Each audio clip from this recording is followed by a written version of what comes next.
kita mengenal ada istilah sinar dan sifat cahaya, dan cahaya cenderung bergerak secara garis lurus, seperti itu.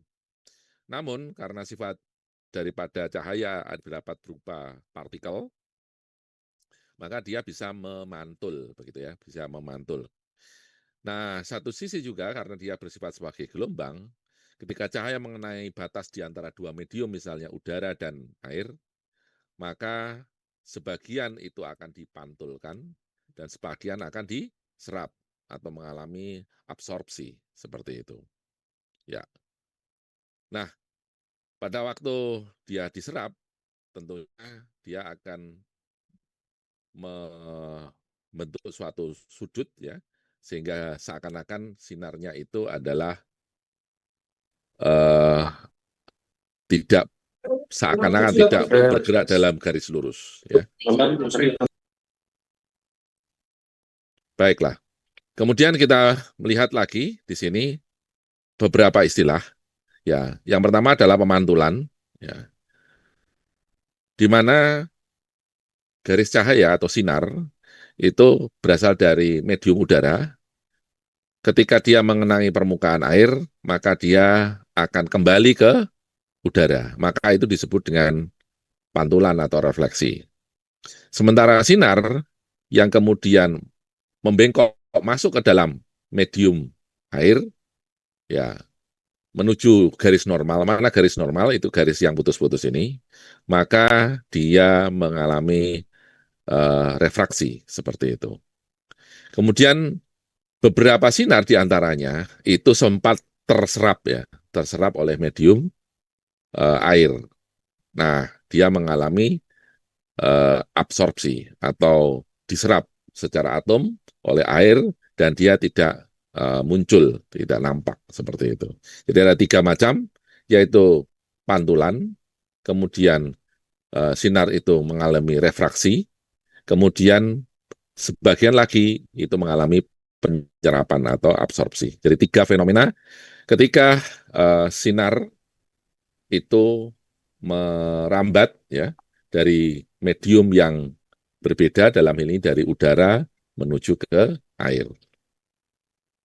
Nah, pada saat dia mengalami pantulan, maka berlaku hukum-hukum refleksi ya atau hukum-hukum pantulan, di mana terhadap garis normal ini ya besarnya sudut datang, yaitu sudut antara garis normal dengan arah sinar itu datang, atau berkas cahaya itu datang, itu sama dengan sudut pantul. Ya, sama dengan sudut pantul. Artinya mana? Bagian yang incoming, ya, atau I di sini, itu sama dengan sudut yang direfleksikan, atau R di sini ya, seperti itu. Ini terjadi ya ketika, sekali lagi, sinar tadi mengalami pemantulan pada saat dia menyentuh permukaan medium yang berbeda dari udara menuju ke permukaan air. Nah, maka terjadi pemantulan. Dengan kondisi bahwasanya sudut daripada sinar datang itu sama dengan sudut pantulannya. Jika diukur terhadap garis normal. Garis normal adalah garis yang tegak lurus pada media permukaan. Kemudian sudut datang dan sinar atau sinar datang dan sinar pantul semuanya berada di media yang sama atau di bidang yang sama. Dan sinar ini ya bisa saja pada satu kondisi tertentu tergantung mediumnya itu dapat dibalikkan sepenuhnya seperti itu. Nah, sifat-sifat ini dapat terjadi, ya pemantulan itu dapat terjadi di antaranya ketika sinar itu ya mengenai suatu objek dan objek itu kemudian memantulkan sinar tersebut pada permukaan yang halus dan cenderung datar, ya. Dan itu dikenal sebagai salah satu contohnya adalah pada cermin datar, seperti itu. Anda bisa lihat dalam gambar ini bahwasanya antara objek tersebut ya dengan bayangan yang ada di seakan-akan di belakang cermin tersebut, seakan ada sesuatu objek lain di belakang cermin itu berjarak sama. Namun terbalik ya, yang di kanan menjadi di kiri dan yang di kiri menjadi di kanan. Seperti itu. Nah, di sini terjadi suatu apa namanya aturan lagi bahwasanya ada yang disebut dengan jarak objek dan ada juga disebut dengan jarak bayangan. Pada cermin datar, jarak antara objek dengan media cermin dan jarak antara bayangan dengan media cermin tersebut itu adalah sama. Nah, jarak objek dengan cermin sering disimbolkan dengan P dan jarak antara bayangan dengan cermin disimbolkan dengan Q. Sehingga di sini jarak antara P dan Q ya itu biasanya nilainya adalah sama. Dan ini mirip dengan kejadian yang kita bahas sebelumnya tentang sudut datang sama dengan sudut pantul. Seperti itu. Nah, di sini Anda bisa lihat sudut datang sama dengan sudut pantul. Anda bisa lihat. Demikian pula nanti Anda bisa lihat di pembentukan bayangannya. Dan inilah membuat akhirnya jarak objek dan jarak bayangan itu adalah sama. Kemudian ada istilah lagi yang disebut dengan bayangan atau image ya, yang nyata dan image yang virtual. Nah, Anda bisa lihat gambar nyata dan objek dibentuk oleh sinar yang sebenarnya. Ya. Dan ini bisa diproyeksikan dalam layar, ya, seperti itu. Maka ini disebut dengan objek nyata. Sementara dalam gambar virtual tersebut, objek-objek ini sebenarnya yang ada di belakang cermin itu tidak ada, tetapi seolah-olah dia berada di belakang cermin atau berada di suatu lokasi. Maka ini disebut kondisi virtual, seperti itu. Sementara di belakang cermin tidak ada cahaya. Sementara kalau di depan cermin sudah pasti ada cahaya yang memantulkan atau cahaya tersebut memantul terkena pada objek yang nyata, kemudian memberikan kesan pada cermin ya, kurang lebih seperti itu. Gambar virtual ya yang ada di cermin itu tentunya tadi posisinya ya sama-sama tegak, tetapi sisi-sisinya berlawanan. Yang kanan menjadi kiri, yang kiri menjadi kanan ya. Nah, kemudian ada lagi di sini Anda bisa lihat gambar objek dengan titik. Bagaimana tadi sebenarnya sinar itu ya mengenai objek, kemudian objek tersebut memantulkan sinar menuju cermin, kemudian sinar tadi memantulkan lagi ya image tadi atau bayangan tadi atau image atau gambar tersebut ke mata. Nah, mata akhirnya di sini melihat seakan-akan objek tersebut berada di dalam cermin atau di belakang cermin. Di sini adalah objek nyata, di sini gambar virtual. Nah, karena sudut datang sama dengan sudut pantul, konsekuensinya di sini nanti ya perpanjangan daripada gambar virtual terhadap mata, begini sensor daripada bayangan tadi akan membuat ya jarak objek dengan jarak bayangan itu adalah sama seperti itu. Nah, ini Anda bisa lihat bagaimana jika seandainya mata tadi berpindah posisi.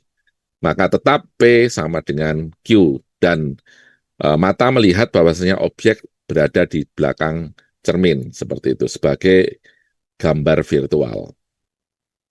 Gambar muncul berada pada jarak yang sama di belakang cermin, ya terlepas Anda mau memandangnya dari mana saja, seperti itu. Baik. Nah, inilah sifat yang terjadi pada cermin datar, ya. Tidak hanya pada satu titik, bisa juga berlaku pada suatu objek yang diperluas. Contohnya di sini gambarnya adalah gitar. Maka melalui cermin datar kita juga melihat virtual image atau gambar virtual atau bayangan virtual begitu ya pada cermin yang sama dengan objeknya seperti itu.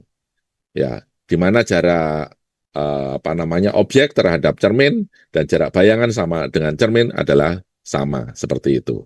Hanya terjadi pembalikan ya pembalikan yaitu kanan dan kiri yang di sini seakan-akan mundur begitu ya. Yang ini seakan di sini maju menuju ke apa namanya mata yang melihat begitu. Yang ini seakan-akan mundur dari mata yang melihat seperti itu. Nah, dari cermin datar kita beralih ke cermin yang berbentuk lain, yaitu cermin bola. Ya, pada bola begitu, pada permukaan bola, maka dimungkinkan seperti itu terbentuk permukaan yang cekung. Ya, permukaan cekung ini disebut dengan konkav seperti itu. Permukaan yang cekung disebut dengan konkav, sementara permukaan yang cembung itu disebut dengan konveks pada permukaan suatu bola.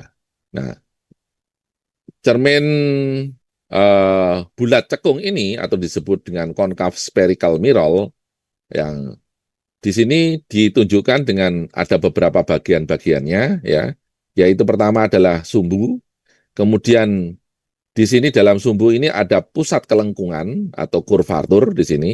Jadi ini seakan-akan memiliki jari-jari yang sama terhadap permukaan daripada cermin ya, cermin cekung di sini ya, seperti itu. Dan kemudian ada tadi, saya katakan tadi jari-jari kelengkungan, dan ada puncak kelengkungan. Puncak kelengkungan itu di sini. Kalau jari-jarinya adalah jaraknya. Kalau pusat kelengkungan adalah titik yang pada center atau pusat daripada kelengkungan yang ada dari cermin cekung tersebut. Ya. Kemudian ada juga di sini sumbu yang berdiri tegak lurus terhadap sumbu. Ya, disebut dengan eksis seperti itu, dan ada yang disebut dengan linear aperture seperti itu, atau bukaan linear di sini ya. Ada linear aperture seperti itu. Nah, istilah-istilah tadi kemudian kita gunakan untuk melihat yaitu panjang daripada fokus. Ya, ini selain ada tadi sumbu, ada panjang daripada fokus seperti itu. Karena tadi berlaku bahwasannya ya ada kalau di cermin datar itu ada garis normal, di sini juga yang seakan-akan berfungsi sebagai garis normal itu adalah suatu garis yang melalui apa tadi center ya atau pusat kelungkungan ya yang ditarik sedemikian rupa pada eh, puncak daripada cermin cekung itu tadi.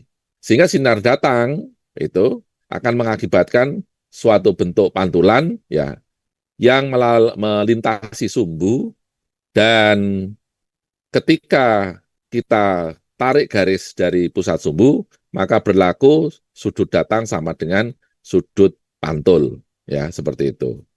Perpotongan antara sinar pantulnya tadi terhadap sumbu, maka disebut dengan titik fokus. Nah, seperti itu.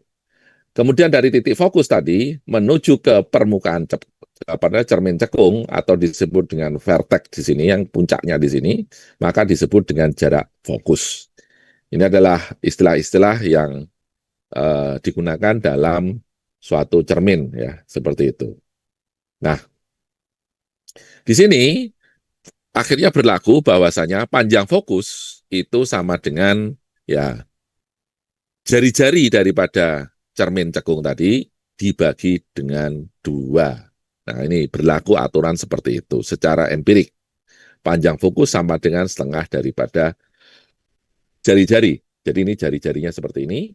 Ya, kan tadi ada display ya. Nah, ini jari-jari dari pusat tentunya sampai di sini. Nah, fokus kira-kira setengah jari-jari di sini. Ya. Nah, jika semakin banyak sinar datang, maka akan kita melihat suatu fenomena yang unik, di mana pantulan daripada sinar-sinar yang datang tadi selalu memotong sumbu, ya, memotong sumbu seperti itu di suatu titik. Nah, titik inilah kemudian tadi disebut dengan titik fokus, ya, di mana seluruh pantulan tadi menuju titik tersebut. Jadi semacam adalah fokus daripada semua pantulan. Seperti itu. Sekali lagi, titik fokus itu kemudian secara empirik atau secara praktikal itu setara dengan setengah daripada jari-jari daripada cermin tersebut. Nah, di sini juga kita dari cermin cekung kita beralih ke cermin cembung ya. Jadi kalau cermin cekung mungkin di sini permukaan yang memantul ada di bagian dalam, sementara kalau cermin cembung ini permukaan yang memantul ada di bagian luar seperti itu. Nah, di sini titik fokus cermin cembung adalah suatu titik yang dikenal sebagai F juga ya di sini. Tempat semua sinar cahaya itu bukan memantul dan menuju titik tersebut, tetapi menyebar ya seakan menyebar dari titik itu menyebar seperti itu. Ini perbedaan antara cermin cekung dengan cermin apa? Cembung seperti itu. Nah, berikutnya jika nanti Anda bisa lihat ada sinar datang begitu. Nah, dia cenderung pantulannya itu akan menyebar. Jadi, pantulannya akan menyebar. Nah, seperti itu. Dan sekali lagi titik fokusnya juga itu setara dengan setengah daripada jari-jari cermin tersebut. Tapi jari-jarinya di sini ya. Nah, ini adalah seperti ini. Jadi sinar datangnya pun itu cenderung nanti akan dipantulkan seakan-akan berasal dari titik fokus ini. Seperti itu. Sehingga pantulannya cenderung apa menyebar. Seperti itu. Nah, akhirnya kita dapatkan beberapa tipe sinar yang mungkin berlaku pada cermin-cermin tersebut. Yang pertama adalah sinar ya, sinar kita katakan sinar pertama, yaitu sinar yang sejajar dengan cumbu cermin dan melewati titik fokus cermin cekung atau tampak berasal dari titik fokus cermin cembung. Seperti itu adalah sinar pertama yang datang secara sejajar. Jadi sinar yang sejajar dengan sumbu maka kita sebut dengan sinar pertama atau ray one seperti dalam bahasa Inggris. Nah, sinar ini pasti akan memotong titik fokus begitu ya pada cermin cekung, atau jika nanti datang dari sini maka nanti akan seakan itu akan terpantul begitu seakan dipantulkan dari titik fokus. Nah, seperti tadi ya. Jadi kalau sinarnya datang seperti itu, kalau yang ini datang ke sana akan dipantulkan ke sana. Kalau misalnya datangnya ke sini, nah di titik fokus, nah tersebut nanti akan dipantulkan ke sana, nyebar gitu ya. Kurang lebih seperti itu. Nah, kemudian di sini untuk cermin cembung ini Anda bisa lihat ya cenderung jika ada objek di sini, maka ya objek itu akan memiliki pantulan yang lebih menyebar ya dibandingkan dengan ketika objek berada di cermin cekung. Ya, sekali lagi cermin cekung disebut dengan concave mirror atau cermin konkav dan cermin cembung disebut dengan cermin konveks seperti itu. Nah, sinar yang kedua ya itu kita berikan nama sinar kedua adalah suatu sinar yang melewati titik fokus cermin ya atau menuju ke titik fokus cermin cembung seperti itu juga bisa seperti itu dan dipantulkan kemudian sejajar seperti itu ya. Nah, dipantulkan sejajar. Jadi ini Anda bisa lihat ini menuju ke titik fokus dipantulkannya sejajar seperti itu. Kalau di sini tadi menuju ke titik fokus dipantulkan sejajar. Kalau yang sinar pertama adalah sejajar datang kemudian dipantulkan ke titik fokus. Seperti itu. Kalau yang pertama adalah sinar itu datang kemudian dipantulkan oleh ke titik fokus. Seperti itu. Kalau yang kedua adalah menuju titik fokus dipantulkan secara sejajar. Seperti itu. Ya. Dan ini mengakibatkan nanti suatu bayangan yang posisinya kira-kira nanti apakah berada di depan cermin atau di belakang cermin. Demikian. Nah, sinar yang ketiga adalah sinar yang datang sepanjang suatu radius yang selalu dipantulkan kembali sepanjang jalur aslinya. Seperti itu. Jadi, di sini Anda bisa lihat, ya sinar ketiga yang warna merah, ada cermin cekung di sini ya, ini akan selalu dipantulkan kembali sepanjang jalur aslinya. Kalau dari sini, nah di sini akan dipantulkan lagi sepanjang jalur aslinya. Jadi, ada tiga macam sinar ya yang mungkin mengenai cermin, cekung maupun cembung. Pertama adalah sinar yang sejajar, yang kedua adalah sinar yang nantinya melintasi titik fokus atau menuju titik fokus seperti itu, tapi kemudian dipantulkan sejajar. Yang berikutnya adalah sinar yang datang eh, tetapi pantulannya sejajar dengan jalur aslinya, dipantulkan kembali sesuai dengan jalur aslinya seperti itu. Jadi ada tiga macam sinar ya seperti itu. Ya, sinar pertama, sinar kedua, dan sinar ketiga. Jadi kalau ini sinar pertama seperti itu, sinar kedua, dan yang ini adalah sinar ketiga seperti itu.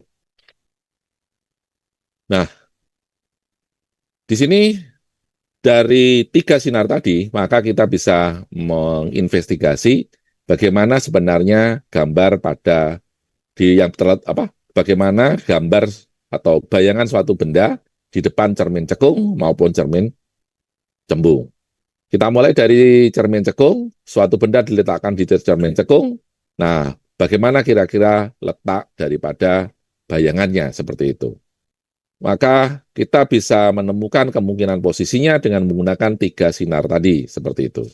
Sehingga kita bisa menginvestigasi, melacak apakah gambar tersebut itu nanti tegak atau terbalik, kemudian gambar itu cenderung nyata atau maya, dan bagaimana ukurannya, apakah membesar, mengecil, atau tetap sama. Kurang lebih seperti itu. Nah, kita lihat, ya, pertama ketika objek itu berada agak jauh dari pusat eh, cermin, seperti itu.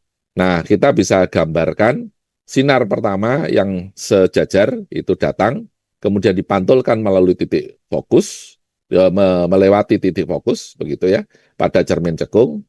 Ya, kemudian sinar yang ketiga, ini Anda bisa lihat, yang dipantulkan kembali sesuai dengan jalur aslinya, dan sinar kedua yang menuju ke cermin, kemudian dipantulkan sejajar. Dari ketiga sinar tadi, kita bisa mendapatkan ya bayangan tadi berada di depan cermin, seperti itu, dan lokasinya antara pusat, ya titik pusat dengan titik fokus, seperti itu. Ini jadi kita tahu lokasinya seperti itu. Ya, maka kita bisa simpulkan di sini nanti bayangan itu cenderung apa? Bayangan itu cenderung apa? Terbalik dibandingkan dengan objeknya, ya. Kemudian bayangan itu berada di depan cermin, ya, sehingga disebut dengan image itu nyata seperti itu, ya. Kemudian ukuran gambar kalau posisi objeknya tadi agak jauh dari pusat, titik pusat seperti itu, maka dia menjadi lebih kecil seperti itu.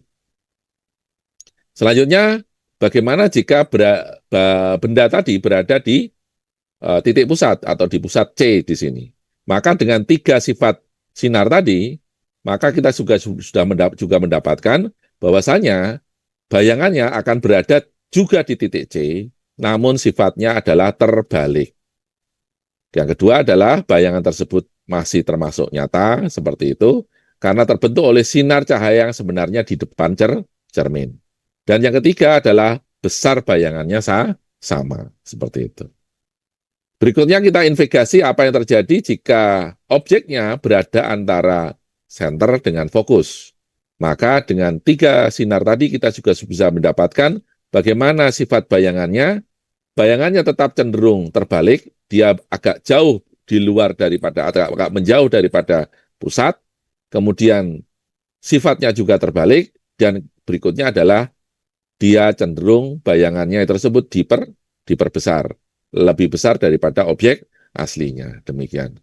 Inilah yang terjadi ketika objek ditempatkan di depan cermin cekung, dan kita investigasi bagaimana pantulan yang terjadi mengakibatkan suatu bayangan, ya, di mana kita investigasi bayangannya letaknya di mana, kemudian dia tegak atau terbalik, dan kemudian dia ukurannya membesar atau mengecil.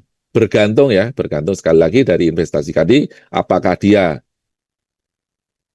jauh dari C, antara C dengan F, antara titik center dengan fokus, ya seperti itu, atau di titik center tadi, kurang lebih seperti itu. Nah, bagaimana jika sekarang objeknya ada di titik fokus? Nah, ketika objek ada di titik fokus, dengan menggunakan sifat-sifat cahaya tadi, maka semua pantulannya akan terjajah, semua pantulan daripada sinar yang datang, baik sinar 1, sinar 2, atau sinar 3, itu tidak ada yang berpotongan, berbeda dengan ini ada yang berpotongan. Karena dia tidak ada yang berpotongan, maka tidak akan terbentuk bayangan. Ya. Jadi gambar terletak di tak berhingga sehingga dia tidak terbentuk. Seperti itu. Jadi apabila benda terletak pada titik fokus cermin, maka bayangannya tidak terbentuk. Kenapa? Karena sinar pantulnya tidak ada yang berpotongan. Itu yang terjadi. Baik. Lalu bagaimana sekarang jika dia atau objek tadi, benda tadi berada di dalam titik fokus, bukan di titik fokus tetapi lebih ke dalam, lebih mendekati cermin, maka kita bisa mendapatkan dengan menggunakan 3 sifat sinar tadi, gambarnya akan berada ya di belakang cermin. Maka kondisi ketika seakan-akan bayangan berada di belakang cermin, ini disebut dengan gambar virtual atau bayangan virtual, seperti itu. Gambar terletak di belakang cermin. Sifatnya bagaimana? Ya, sifatnya adalah virtual, dan yang menarik adalah dia sama-sama tegak. Kalau yang tadi banyak yang terbalik ya. Kalau yang ini sama-sama tegak dan kemudian cenderung diperbesar dari objek aslinya. Jadi bayangannya lebih besar daripada objek aslinya. Ya, jadi kita sudah lihat bagaimana posisi objek terhadap bayangan dan bayangan yang dihasilkan ketika objek itu jauh dari C pada saat di titik center, kemudian antara center dengan fokus, di titik fokus, dan kemudian di sini di dalam titik fokus atau di titik antara fokus dengan cermin, yang mana objek itu lebih mendekati cermin.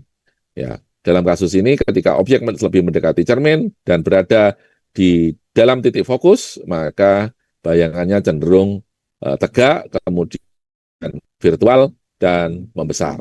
Seperti itu. Nah, jadi ini dapat diamati nanti pada saat praktikum ya, apa yang terjadi ketika objek bergerak mendekati cermin ya, seperti itu. Tentunya akan terjadi kondisi perubahan-perubahan bayangan sebagaimana dalam teoritik tadi. Tinggal nanti Anda buktikan pada saat praktikum ya, seperti itu. Bagaimana sekarang dengan cermin cembung tadi, cermin cekung? Ya, pada cermin cembung di sini ya bayangan ada di objek ada di sini ya, objek ada di sini begitu. Maka cenderung kita bisa melihat ya ketika